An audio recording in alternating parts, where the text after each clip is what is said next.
May I come in? Yes, please. Good evening. Very, very good evening. Please take your seat. So, your medium of interview is Hindi or English? Yes sir, Hindi जी ठीक है.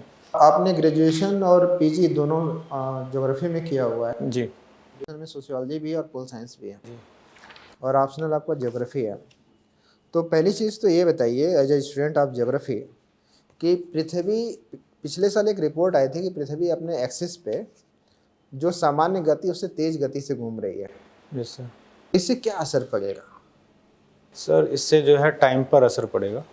ठीक है. और दुनिया के time पर असर पड़ेगा. जिससे टाइम पर असर पड़ेगा तो फिर बायोलॉजिकल क्लॉक पर असर पड़ेगा और लोगों के हेल्थ पर असर पड़ेगा इससे. अच्छा जी. और कोई इसके सिवा? और फिर क्लाइमेट चेंज के जो कॉन्सिक्वेंसेज होंगे वो मतलब एग्रीवेटेड हो जाएंगे. अच्छा अगर मान लीजिए कि पृथ्वी पर सॉइल ना हो और सर इसको थोड़ा और प्रिसाइज करते हैं. पृथ्वी के रोटेशन से पृथ्वी के ग्रेविटेशन पे क्या फ़र्क पड़ेगा ये बताओ.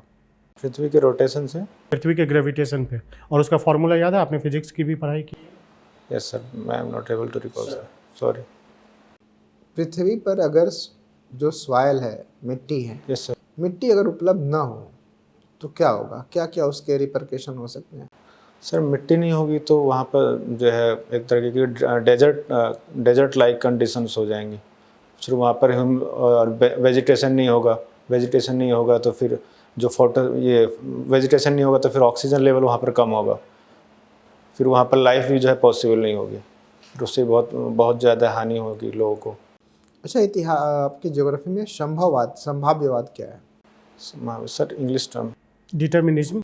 डिटर्मिनिज्म में यह है सर, जो उसमें क्या होता है कि उसमें फिजिकल फैक्टर जो है ज़्यादा डोमिनेंट होते हैं in comparison to human factor.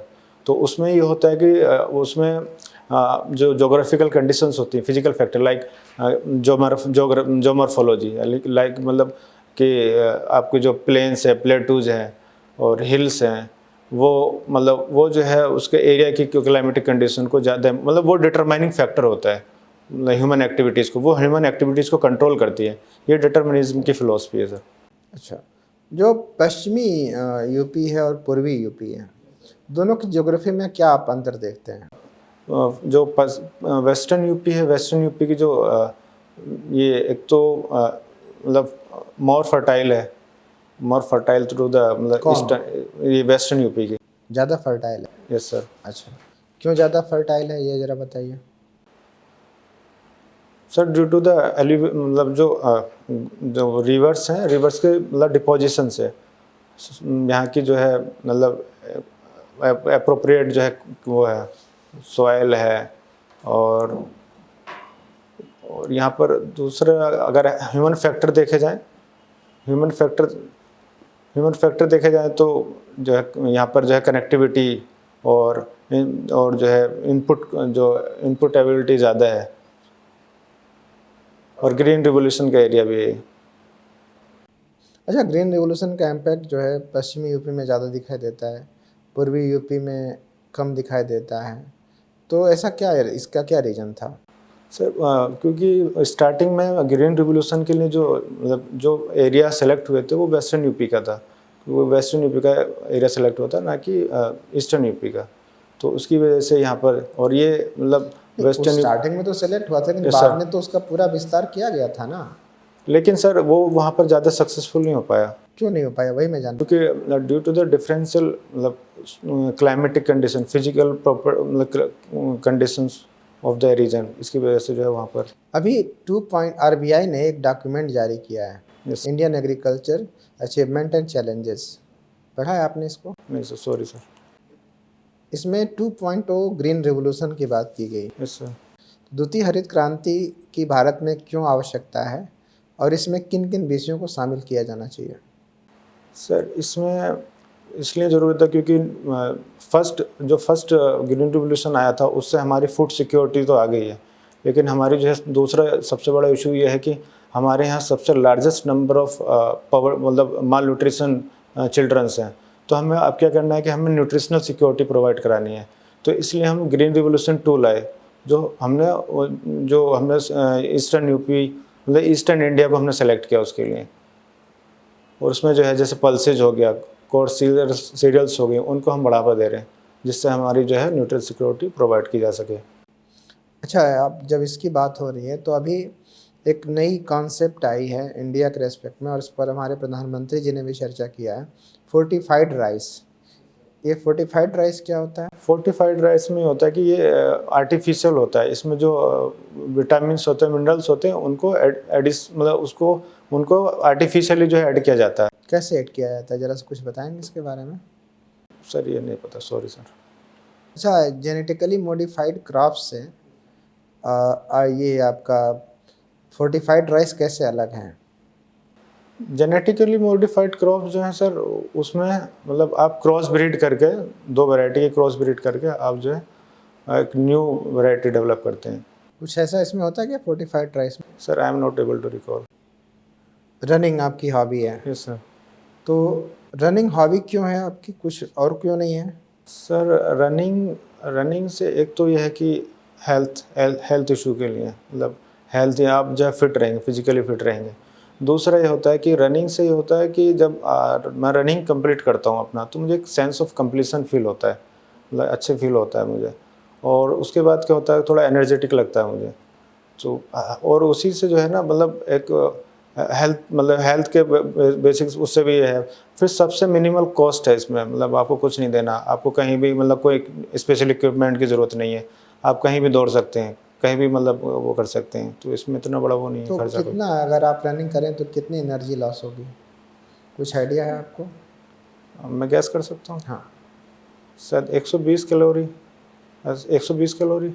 कब, कितने देर में, आधा घंटा में? आधे घंटे में सर, आधे घंटे में। आधे घंटे में Yes. 120 कैलोरी? हाँ 120 कैलोरी। ठीक है। अच्छा, लास्ट क्वेश्चन अभी मेरी तरफ से, प्रशासन में अगर आप आते हैं तो आपकी प्राथमिकताएं क्या होंगे?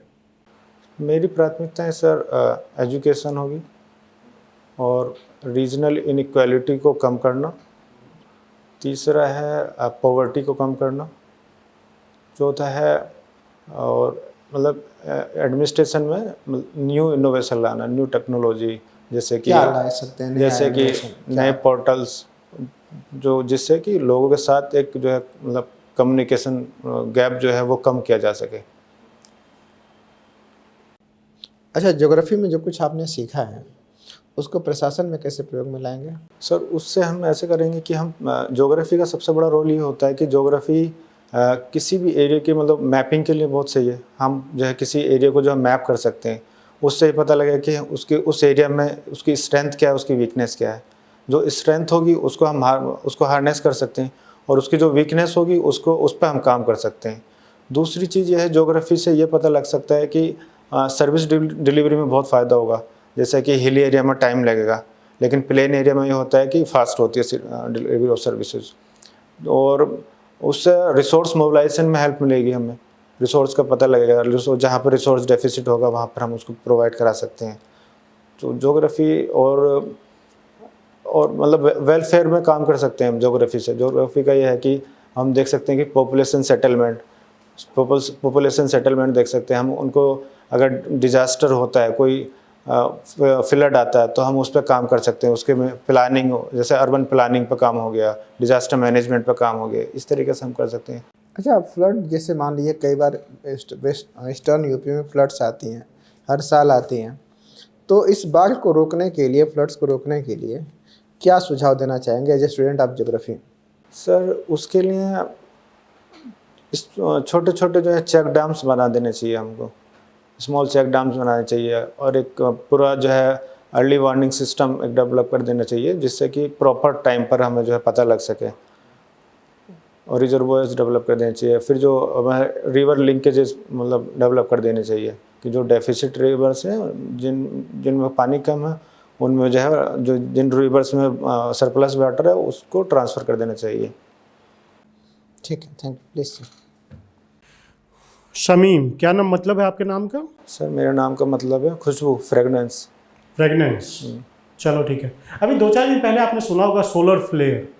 Yes sir. तो क्या है वो घटना, और उससे कैसे क्या प्रभाव पड़ता है उससे? सर सोलर फ्लेयर ये है कि जो सूर्य होता है उससे जो मतलब रेडिएशन आती है उसको सोलर फ्लेयर बोलते हैं। तो उससे होगा कि हेल्थ इश्यूज हो जाएंगे, हेल्थ इश्यूज होंगे, टेम्परेचर बढ़ेगा पृथ्वी का, जिसकी वजह से हीट वेव्स और ये सब चीज़ें होंगी।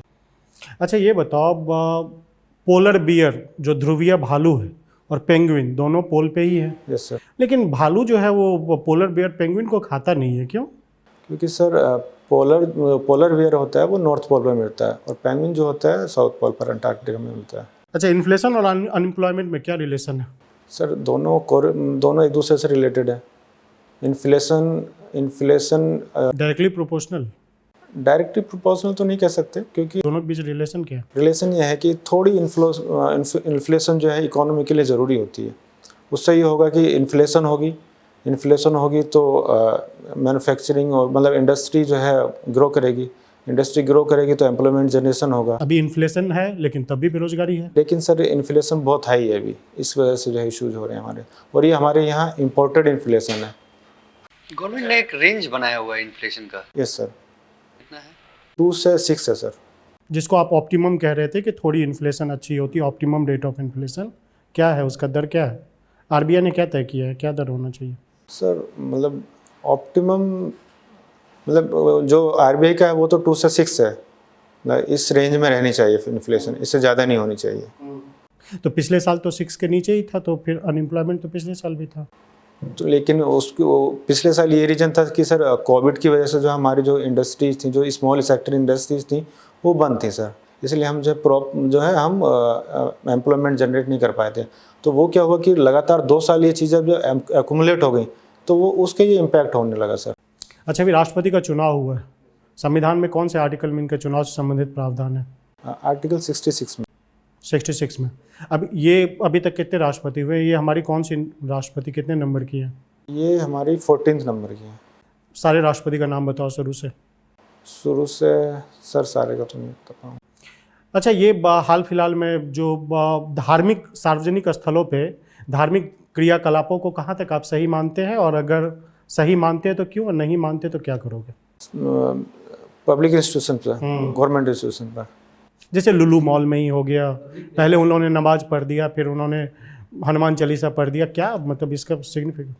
इसमें ये है ना सर कि ये ना तो मॉल ने परमिशन दी थी, मॉल को भी नहीं पता था, वहाँ की जो अथॉरिटीज़ थी वहाँ की उनको नहीं पता था कि यहाँ पर जो है नमाज हो रही है। नहीं, मॉल ने क्या क्या होना चाहिए, नहीं होना चाहिए, होना चाहिए तो क्यों नहीं? पब्लिक प्लेस पे ये सब नहीं होना चाहिए, मतलब रिलीजन जो है आपका एक प्राइवेट मैटर होना चाहिए, पब्लिक प्लेस पे ये सब नहीं होना चाहिए। अच्छा, एक बात बताओ, यूनिफॉर्म सिविल कोड किस आर्टिकल में, संविधान के किस हेडिंग के अंतर्गत? Okay sir, article 44 under the DPSP directive principle of state policy provides, मतलब यूनिफॉर्म सिविल कोड मतलब प्रोवाइड कराता है। होना चाहिए या नहीं? सर होना चाहिए। होना चाहिए। Yes sir. लेकिन होना चाहिए तो फिर हमारी डाइवर्सिटी खो जाएगी, उससे जो हमारी विशेषता वही खो जाएगी। ऐसा नहीं है, आप जो है कि डाइवर्सिटी खो जाएगी। गोवा में भी तो है, हमारे पास एक एग्जांपल है, गोवा में है यूनिफॉर्म सिविल कोड, तो हम ऑल ओवर इंडिया के लेवल पे भी कर सकते हैं। लेकिन उसके लिए हमें ये करना होगा कि हमें पहले कंसेंसस डेवलप करना होगा डिफरेंट सोसाइटीज़ के साथ, डिफरेंट कम्युनिटीज़ के साथ। जब हम कंसेंसस हमारा डेवलप हो जाएगा तो हम उसको इम्प्लीमेंट कर देंगे। लेकिन सबको जो है जो रिलीजियस हेड्स हैं उनको लाना होगा, उनको उनके जो गिरीवान। सारे कम्युनिटी कहाँ, एक ही कम्युनिटी का तो पंगा है यार, मुस्लिम का, और कम्युनिटी का कहाँ इशू है? नहीं सर, और भी तो कम्युनिटी। हाँ, जैसे कि मुस्लिम्स हो गए, जीयूज हो गए, उनका क्या इशू है? पारसीज यूनिफॉर्म हो गए। सिविल कोड पे कहाँ उन्होंने विरोध किया है? विरोध नहीं किया, बट वो तो है ना कि यूनिफॉर्म सिविल कोड आएगा तो सबके लिए, फिर उनके अपने पर्सनल लॉज है ना। उनका तो पर्सनल लॉ है। हाँ, तो हम वो ऐसे ही जो है मुस्लिम्स का भी पर्सनल लॉ है। तो ज्यूज का तो कोई पर्सनल लॉ है नहीं? नहीं सर, शायद उनका भी है। शायद, या है? सर है, उनका भी पर्सनल लॉ है। अच्छा, ये बताओ, राम मंदिर मुद्दा पे जो भी फैसला हुआ, मान लो कि आप अगर होते, आपके हक आपको फैसला देना होता, तो क्या आप क्या फैसला सुनाते? जो भी हुआ, आप हुआ क्या उसको भूल जाइए, आप होते तो आप क्या फैसला देते? मैं भी सर जो कॉन्स्टिट्यूशन बोलता है, जो लॉ कहता है। नहीं, आपके सामने एक एग्जाम्पल है, अभी एक फैसला हुआ, उस जगह को राम मंदिर को दे दिया गया, मस्जिद के लिए अलग जगह मुहैया करवाया गया, आप होते तो क्या करते? सर मैं भी ऐसे ही करता। ये मुझे लगता है कि ये सबसे अच्छा सॉल्यूशन है कि आपने जो है दोनों कम्युनिटीज़ को जो है कंसोल कर दिया, एक कम्युनिटीज़ को आपने दूसरी तरफ मतलब ज़मीन, मस्जिद के लिए अलग ज़मीन दे दी है और मंदिर को वहीं पर, क्योंकि ये बिलीफ का मसला है सर। और जो मतलब बिलीफ का मसला है उसमें हम ज़्यादा इंटरफेयर नहीं कर सकते। जब दोनों कम्युनिटी राज़ी हैं और सुप्रीम कोर्ट का ऑर्डर, मतलब supreme as a part of supreme court, अगर मैं जज हूँ तो मैं भी वही दूंगा जो लॉ कहता है, जो कॉन्स्टिट्यूशन कहता है और जो कंट्री के लिए बेहतर है। अच्छा, अलीगढ़ मुस्लिम यूनिवर्सिटी या जामिया मिलिया मुस्लिम यूनिवर्सिटी या बनारस हिंदू यूनिवर्सिटी, आपको लगता है अब ये हिंदू मुस्लिम इस सब शब्द को हटाना चाहिए इन सब में से? नहीं, ये एक ये मतलब ये हमारे लिए एक सिंबॉलिक है, पहले से ये चला आ रहा है, ठीक है। और जैसे कि जामिया मिलिया इस्लामिया है, ये माइनर, और एमयू है, अलीगढ़ मुस्लिम यूनिवर्सिटी है, तो ये जो है माइनॉरिटी इंस्टीट्यूशन है। लेकिन अलीगढ़ का तो अभी क्या जो मैटर है वो अभी सब जुडिस है, लेकिन जामिया का तो माइनॉरिटी इंस्टीट्यूशन है, जिसके जो हमारा माइनॉरिटी तो सेंट स्टीफन कॉलेज भी है माइनॉरिटी इंस्टीट्यूशन, लेकिन मैं कह रहा हूँ कि इसमें से ये जो धार्मिक शब्द है मुस्लिम हिंदू, इसको शैक्षणिक संस्थानों के नाम से अब हटाने का समय आ गया। नहीं सर, मुझे लगता है कि अगर कोई प्रॉब्लम क्रिएट नहीं हो रही है इन नामों से, तो मुझे नहीं लगता कि हटा देना चाहिए। सर, आप मुरादाबाद से हैं। Yes sir. One district one product में वहाँ क्या है? सर वहाँ के ब्रास बेयर है, मेटल प्रोडक्ट्स हैं वहाँ। उसमें वुमेन्स का क्या रोल होता है ब्रास बेयर में प्रोडक्शन में? वुमेन्स एक्चुअली ये सर ये हैंडीक्राफ्ट है, जो हैंडीक्राफ्ट लो है। तो इसमें क्या होता है कि हम वहाँ पर टॉयज़ बनाते हैं और मूर्तिज़ बनाते हैं। तो उसमें होता है कि ये हाउस होल्ड, मतलब आप जो है घरों में रहकर भी काम कर सकती हैं। जो लेडीज़ होती हैं, जो औरतें होती हैं, वो घरों में रहती हैं। जो नक्काशी होकर काम होता है वो औरतें इसमें काम करती हैं सर। एक्सप्रेस वे आपके यहाँ से गुजरता है कोई? Express way sir, sorry sir, total express way कितने हैं यूपी में? टोटल एक्सप्रेस वे 5 हैं यूपी में। यूपी के अभी माइनॉरिटी मिनिस्टर कौन है? यूपी के minority minister, sorry sir, I am not able to recall. नहीं याद आ रहा है। रनिंग आपका हॉबी है, यस सर। तो रनिंग का आपको लगता है कि मतलब केवल रनिंग लिखा आपने, तो जॉगिंग था ना आपका, रनिंग तो है नहीं। What is the difference between jogging and running? Sir jogging और रनिंग में जो है स्पीड का डिफरेंस होता है। स्पीड का डिफरेंस होगा, आपके जो है हैंड्स और आर्म्स का मूवमेंट का डिफरेंस होता है, और एक कैलोरी वन का डिफरेंस होता है। क्योंकि हेल्दी पर्सन के लिए जॉगिंग ज़्यादा अच्छा है कि रनिंग? वो डिपेंड करता हमको आपको सजेस्ट करना हो तो क्या सजेस्ट करोगे? है। जॉगिंग कीजिए सर, जॉगिंग करें। जॉगिंग कीजिए। चलिए ये बताइए, अभी आपको लग रहा है क्या कि कभी ट्रिपल तलाक, कभी सीए, कभी नाम चेंज, एक पर्टिकुलर आइडियोलॉजी को एक डाइवर्सिफाइड कंट्री में इम्पोज करने की कोशिश की जा रही है? आपको क्या लग रहा है इसमें? सर ये सबसे बड़ा रोल जो इसमें प्ले कर रही है वो मीडिया कर रही है। मीडिया इसको बहुत हाइप दे नहीं, गवर्नमेंट एक एक्ट ला रही है तभी तो मीडिया को चांस मिल रहा है। मीडिया तो सेकेंडरी प्लेयर है। नहीं तो गवर्नमेंट किस उसके लिए, किस गोल के लिए एक्ट ला रही है? जो ट्रिपल तलाक लाया वो किस लिए लाया? वो बेटरमेंट ऑफ द वुमेन के लिए लाया, मुस्लिम वुमेन के लिए लाया, जो वो एक प्रॉब्लम से सफ़र कर रही थी। हाँ, तो सीए आया तो वो किस लिए लाया? वो इसलिए लाया क्योंकि वो जो माइनॉरिटी हैं, जो हमारे जैसे जो मतलब जो कंट्री नेबरिंग कंट्री, जब पाकिस्तान हुआ, अफ़गानिस्तान हुआ, इनमें जो माइनॉरिटी, बांग्लादेश हुआ, इनमें जो माइनॉरिटीज़ हैं, तो उनके लिए सेटलमेंट के लिए ये था। तो ये मिसकम्युनिकेशन हुआ जिसकी वजह से इतना बड़ा प्रोटेस्ट, ये सब चीज़ें हुई। नेम चेंज वाला भी एक अलीगढ़ का नाम चेंज करने की बात हो रही है। आप वहाँ से पढ़े हैं अलीगढ़ मुस्लिम यूनिवर्सिटी से, क्या नाम चेंज हो रहा है उसका? हरिगढ़। आप कैसा लगेगा आपको हरिगढ़ हो जाए तो? कोई बात नहीं, अच्छा है जो भी है, हम उसके साथ भी सेटिस्फाई हैं। आपको कोई दिक्कत नहीं होगा? जैसे हम लोग प्रयागराज से जुड़े थे तो हमें लगता था कि इलाहाबाद नाम था, हम ज़्यादा कनेक्टेड फील करते थे। अभी प्रयागराज हो गया, हम कनेक्टेड फील नहीं करते। तो ये तो हमें लगता है आपको भी दिक्कत होनी चाहिए। स्टार्टिंग में होगा ना, क्योंकि आप उसको जो है बहुत टाइम से, सदियों से सुनते हुए आ रहे हैं, उसको इलाहाबाद सुनते हुए आ रहे हैं, बचपन से आप उसको सुनते हुए आ रहे हैं, तो आप उसको यूज टू हो गए। अब आपको यहीं पर कोई चीज़ है, जैसे निर्माण है, निर्माण का नाम दूसरा रख दिया जाए तो मतलब एकदम ओड सा लगेगा। तो वही है, नाम चेंज के ऊपर भी जानना है कि ये ठीक स्टेप है। लेकिन आप मतलब आप प्रयागराज लोगों को लगने लगा ना सर, अब कम लोग बोलने लगे इलाहाबाद। अब नहीं, वो तो सर यूज टू हो जाएंगे। एक सर होता है कि आपके ऊपर कोई चीज़ डायरेक्टली इम्पोज की जा रही है, एक होता है कि फ्री विल होता है। तो आपके अकॉर्डिंग लग रहा है जैसे कि इम्पोज किया जाएगा, 10-5 साल बाद हम प्रयागराज से यूज टू हो जाएंगे, तो ये फ्री विल थोड़े हुआ। लेकिन सर ये है ना कि गवर्नमेंट कर रही है, जो गवर्नमेंट है, गवर्नमेंट किसकी वजह से आई है? गवर्नमेंट आई है पीपल्स की विल्स की वजह से, पीपल के रिप्रेजेंटेटिव है, और जो पीपल के रिप्रेजेंटेटिव हो वो गवर्नमेंट की विल को वो करते हैं, मतलब रिप्रेजेंट करते हैं। तो वो जो अगर नाम चेंज कर रहे हैं तो वो गवर्नमेंट वो एक्सेप्टेंस भी आ रहा लोगों में। जब वो एक्सेप्टेंस आ रहा तो इसका मतलब तो ये है ना कि लोग भी चाहते हैं। तो भीड़ तंत्र कह सकते हैं, भीड़ तंत्र। सर डेमोक्रेसी तो यही है। तो माइनॉरिटीज का कोई रोल नहीं है? क्यों नहीं है सर, रोल क्यों नहीं है? इसमें इससे क्या फ़र्क पड़ता है माइनॉरिटीज़ के लिए?